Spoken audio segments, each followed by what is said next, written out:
نحمده ونستعينه ونصلي على رسوله الكريم أما بعد باب قسم البغي والإماء، یہ باب ہے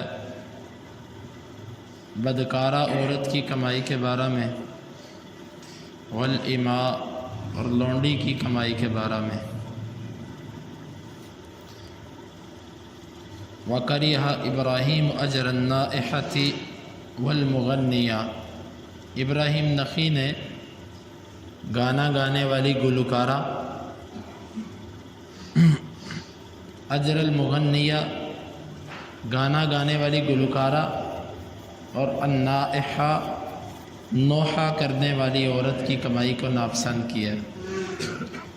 اور اللہ تعالیٰ کا فرمان ہے وَلَا تُكْرِهُ فَتَيَاتِكُمْ عَلَى الْبِغَاءِ، تم اپنی لونڈیوں کو بدکاری پر نہ مجبور کرو، ان اردنا تحسنا، اگر وہ پاک دامن رہنا چاہیں، لتبتغوا عرض الحیات الدنیا، تاکہ تم دنیا کا فائدہ حاصل کرو۔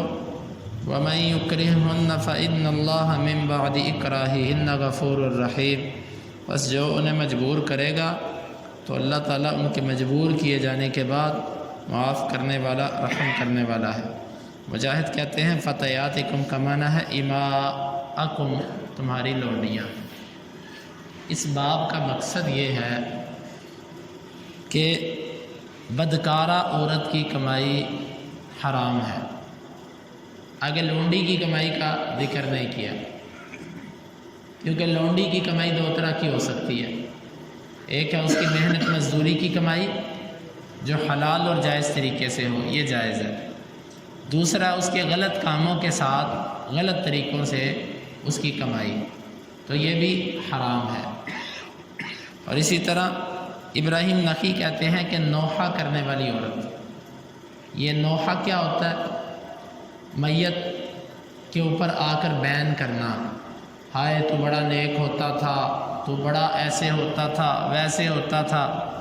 یہ پہلے عورتیں اس پر پیسے لیتی تھیں، بلایا جاتا تھا نوحہ کرنے کے لیے، بلکہ مرنے والا وصیت بھی کر کے جاتا تھا کہ میں جب مروں تو میرے مرنے کے بعد اتنے دن ماتم کرنا، نوحہ کرنا، تاکہ پتہ چلے کوئی شخصیت فوت ہوئی ہے۔ تو اس کے لیے اسپیشلسٹ ہوتی تھی بعض، جن کو بڑا ماتم کرنا آتا تھا، بڑے ان کو جملے بنانے آتے تھے۔ آج بھی، آج کے دور میں بھی وہ آ جاتی ہیں فوت ہونے کے بعد، خانہ کعبہ، بیت اللہ، محمد پاک رسول اللہ۔ یہ کون ہے جی؟ یہ میت کو بخشوانے کے لیے آئی ہیں، جن کی اپنی بخشش کا پتہ نہیں ہے کسی کو، بلکہ غالب یہ ہے کہ ان کا اپنا انجام اچھا نہیں ہے، تو وہ آ گئی ہیں میت کو بخشوانے، اور اس پر مزدوری طے ہوتی ہے، پیسے لیے جاتے ہیں۔ تو یہ اس کمائی کو ناپسند کیا گیا ہے۔ اور اس کے ساتھ دوسری چیز ہے گانے والی، گانے والی گلوکارہ ہو، یا آج کل تو نعت رسول صلی اللہ علیہ وسلم کے نام پر پیشہ بن گیا ہے، نعت کو ایک پیشہ بنا لیا گیا اور اس پر کمائیاں حاصل کی جا رہی ہیں، اور عورتیں بھی اس پر گا رہی ہیں، اور ساتھ موسیقی اور سب کچھ چلتا ہے۔ یہ ایسی کمائی ہے کہ جو جائز نہیں ہے۔ اور اسی طرح یہ ختم ساتہ 40واں پر، برسیوں پر عورتوں کو بلایا جاتا ہے، وہ گاتی ہیں اور پھر پیسے لے کر جاتی ہیں اس پر۔ یہ سب کی سب گانے والی کی کمائی ہے، جس کو ناپسند کیا گیا ہے۔ عورت کا ذکر اس لیے کیا کہ زیادہ گانے والی عورتیں ہوتی ہیں، وگرنہ مرد گائے تو وہ بھی منع ہے، وہ بھی اسی حکم کے اندر ہے۔ مرد ماتم کر کے پیسے لے، وہ بھی اسی حکم میں ہے۔ تو بہرحال عورتوں کا ذکر اس لیے کیا کہ زیادہ یہ کام عورتیں کرتی ہیں، مردوں کے اندر ان کی بنسبت کام کم ہوتا ہے۔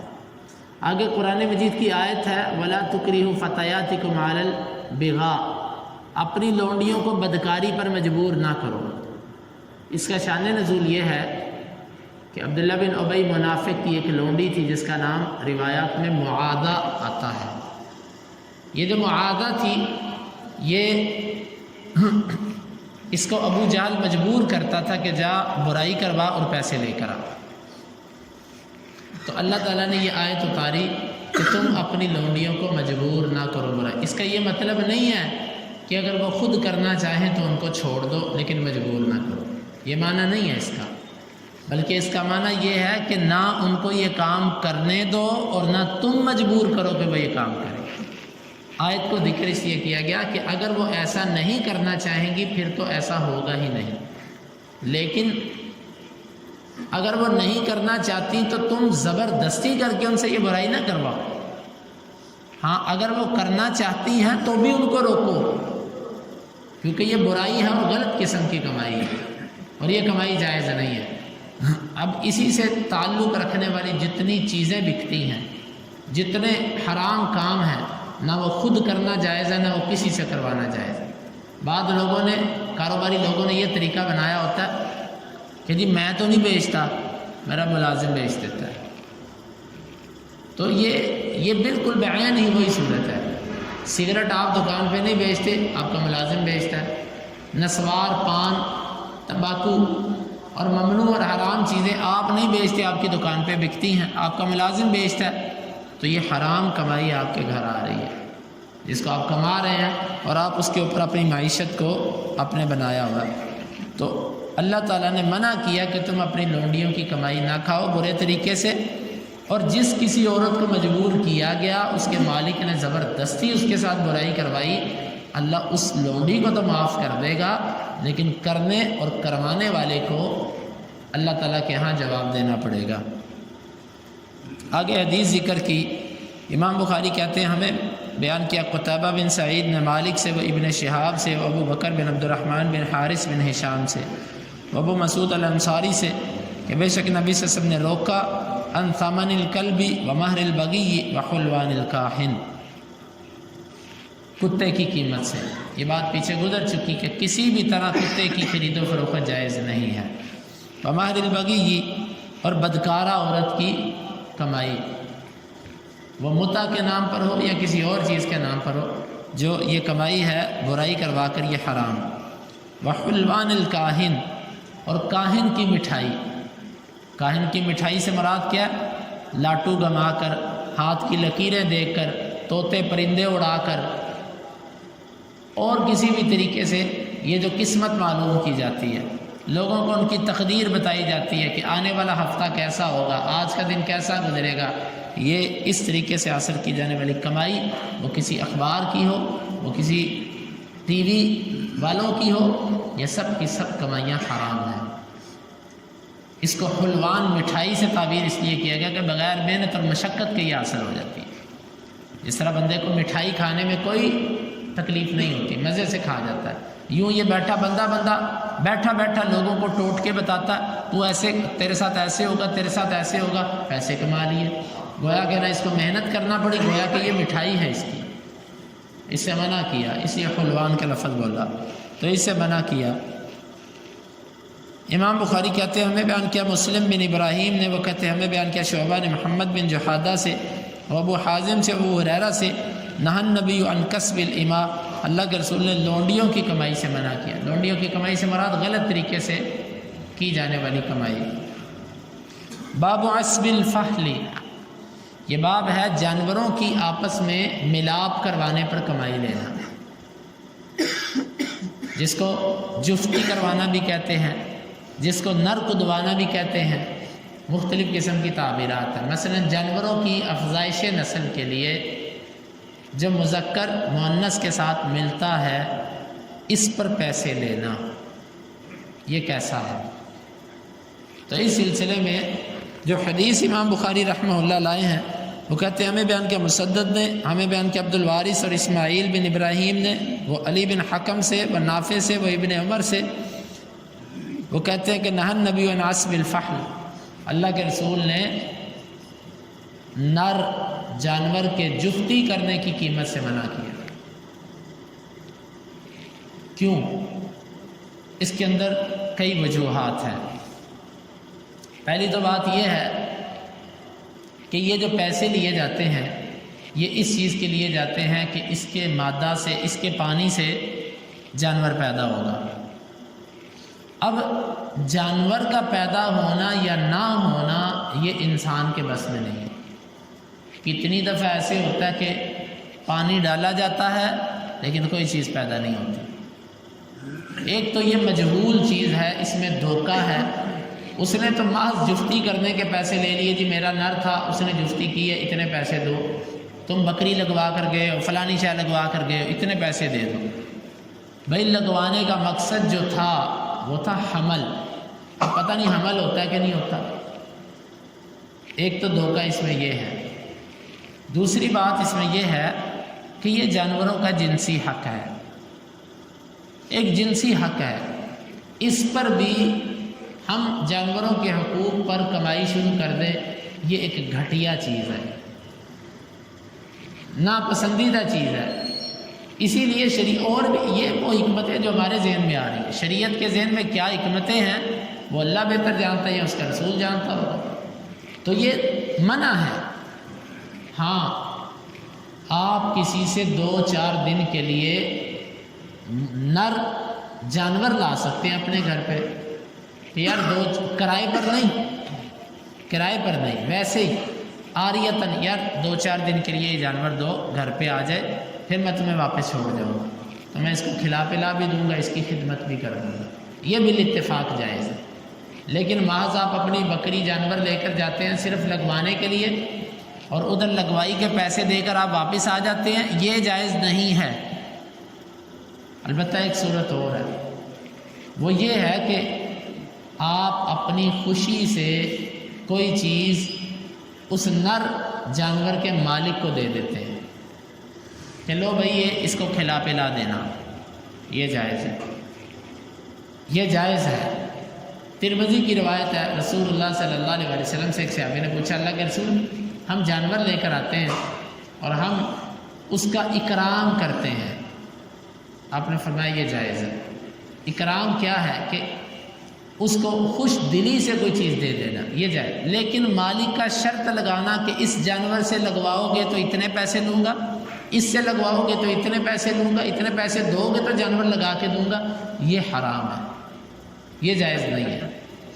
تو خلاصہ بحث یہ نکلا کہ اس پر اجرت لینا جائز نہیں ہے، کوئی اپنی خوشی سے دے جائے تو دے جائے، اور اگر کوئی کسی سے جانور ادھار مانگے تو اس کو دے دینا چاہیے، روکنا نہیں چاہیے۔ ایک بحث۔ اب دوسری بات ہے، آج کل انجیکشن آ چکے ہیں، ٹیکے، یعنی فلاں نسل کا جانور ہے اس کا انجیکشن رکھواؤ، فلاں نسل کا بچہ پیدا ہوگا، کیا یہ جائز ہے؟ تو دیکھیں اس میں سب سے بڑی جو خرابی ہے وہ یہ ہے، اس میں جانوروں کا ایک جنسی حق چھین لیا گیا، جانوروں کا ایک جنسی حق ہے جس کو ہم نے چھین لیا، اس کو ٹیکوں میں ڈال کر جانور کے جسم کے اندر ہاتھ بھی داخل کرتے ہیں، اندر تک ہاتھ بھی لے کر جاتے ہیں، انجیکشن کے ذریعے انجیکٹ کرتے ہیں وہ چیز، یہ جائز نہیں ہے، ایک غلط قسم کی حرکت ہے کہ آپ جانور کو تکلیف دیتے ہیں اپنے ہاتھ کے ذریعے، اور دوسرے طریقے سے جس طرح انسان سے جو میاں بیوی آپس میں سکون محسوس کرتے ہیں، اس طرح جانور سے سکون محسوس کرتا ہے۔ آپ نے وہ جنسی حق ختم کر دیا ان کا، اور بات رہ گئی ٹیکوں پہ، اور پھر وہ پانی بکتا ہے کہ یہ پانی اتنے کا ہے، یہ پانی اتنے کا، یہ والا لوگے تو اتنے کا، وہی بات ہو گئی کہ خاص اس کی قیمت پر اللہ کے رسول نے منع کیا، تو یہ جائز نہیں۔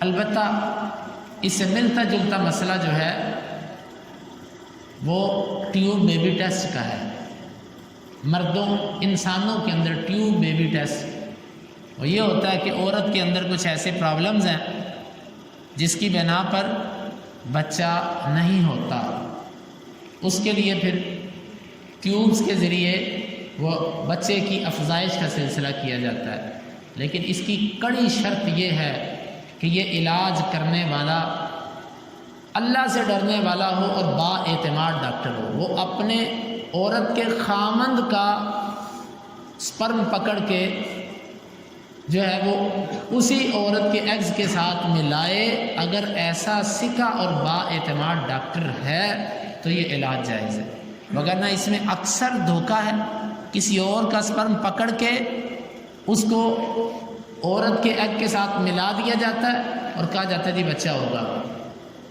وہ زنا ہو گیا، وہ زنا کے مترادف ہے، حرام وہ چیز۔ خامند کا ہی نطفے کا کوئی حصہ لے کر، یہ اس صورت میں ہوتا ہے جب مرد کے اندر صلاحیت ہو اور عورت کے اندر مشکل آ رہی ہے۔ اگر مرد کے اندر صلاحیت نہ ہو پھر ٹیوب بیبی ٹیسٹ جائز ہی نہیں ہے۔ کیوں؟ جب مرد کے پاس بیج ہی نہیں ہے تو کھیتی کہاں سے ہوگی؟ تو یہ مردوں کے اندر، یہ انسانیت کے اندر یہ مشروط ہے کہ علاج کرنے والا اللہ سے ڈرنے والا ہو، وہ غلط طریقے سے افزائش نسل نہ کرے، جائز طریقے سے اگر وہ دو ملاتا ہے، جو ہے جراثیموں کو ملاتا ہے جائز طریقے سے۔ خرابی عورت کے اندر ہے کہ وہ اندر جو ہے وہ نہیں اس کو متحمل ہو سکتی اس چیز کی، تو یہ باہر بھی جائز ہے۔ یہ اس صورت میں انسانیت کے اندر جائز ہے۔ باقی جانوروں کا میں نے بتا دیا کہ یہ جائز نہیں ہے، یوں نطفے رکھوا کر اس کو بیچنا، اس کو فروخت کرنا، فلانی نسل، یہ بالکل ناجائز ہے۔ اللہ تعالیٰ سے دعا ہے اللہ تعالیٰ ان حدیث کو سمجھنے کی اور ان کے تقاضوں کو پورا کرنے کی توفیق عطا فرمائے۔ اللہم انفعنا بما علمتنا وعلمنا ما ينفعنا وزدنا علما وآخر دعوانا ان الحمد للہ رب العالمین۔ حدیث نمبر 2282، 83 اور 84، 3 احادیث۔